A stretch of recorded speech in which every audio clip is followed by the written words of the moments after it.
Finding someone to date on LinkedIn has been a thing for quite a while, as well as harassing women, apparently. But things are getting a little more serious. Business Insider reports LinkedIn has become a go-to tool for romantic snooping. Users stalk exes, screen potential dates, and check post-breakup career wins and losses. But wait, there's more. According to a recent survey by Resume Builder, 1 in 3 job seekers has used a dating app to find a job. That's right. They're using dating apps to find a job, with nearly 1 in 10 saying it was their primary purpose for being on the apps in the first place. 66% of respondents to the survey said that they looked for users who worked at the companies they wanted to be part of. And 75% said that they intentionally matched with people working in specific roles and hope to get those opportunities. JT, what do you make of this collision of dating and finding a job, LinkedIn, dating apps? It's all very confusing to me. Yeah, I mean, it just goes to show how the younger generation is so much more in tune with how to use this technology because they've been on it forever, right? I mean, they've been on social, they've learned to meet each other, connect. So now their brain goes a step further. I think it's genius. Like, hey, way to go. Way to use a different channel to try to figure it out. And when you think about a site like LinkedIn that's now offering a verification service, so now that you can actually verify that person is real and, you can also go through TSA pre-check. I don't know.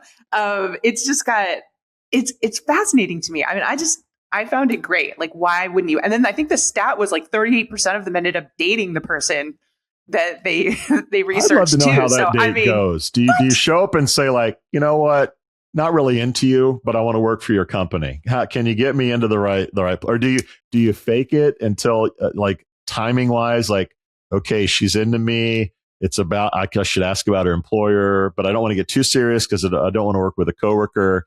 If you had a date show up and say, like, I'm just here to get a job at your company, do you respect that? Are you pissed off?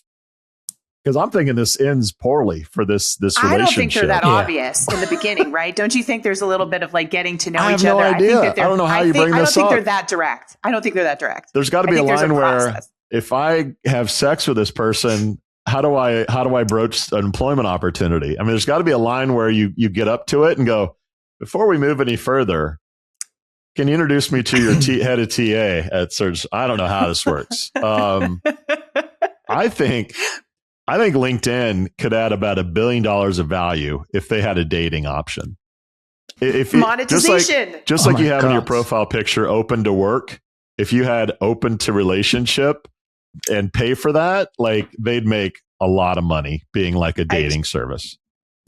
Joel, you and I are speaking the same language, which is the way to kick off 2026. We're equally demented. I do think the harassment thing's a problem. It is. I don't see this at all because I'm a man, but we talked to Mo and I've talked to other women throughout my career, and there's a real issue with dudes crossing lines on LinkedIn. So I can't speak to that, but I think that messes with this whole equation as well.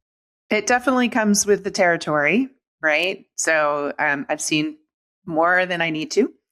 But I also think there are ways to, again, you can't send a message if you're not verified. Like they could be making money off this, and there's ways like people can evaluate. So here's a great example. If I had a way to say, hey, this guy messaged me, it's inappropriate. Not only can I block him, but I can report what he did.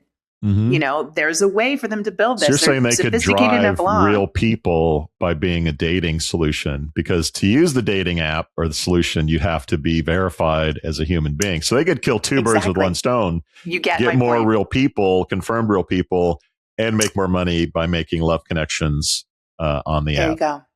I'm down. Leaving you in, or not so much? It's like science fiction to me, but it's weird. And I read something about a military recruiter doing it the other way around. He was using dating apps to get in touch with people to actually try to convince them to sign up for the military. But people trying to find a job, and did I get it right, are looking for the recruiters, and they try to date the recruiters to talk themselves into the job. It sounds like they're reverse engineering. Where does this person maybe work for? And then I'm going to connect with them and then try to get into the company. Okay. But I don't know when that conversation happens. Is it the chatting ahead of time? Is it like at the date? I don't know. It's very seems creative. Like that's a balancing act that it's original. I like it. It's cool. But normally you wait to have sex with your coworkers until after you hire it. And this is actually it's the other way around. But why not? I mean, it's efficient. It's fast. It's connecting the dots. I like what are you doing, step bro?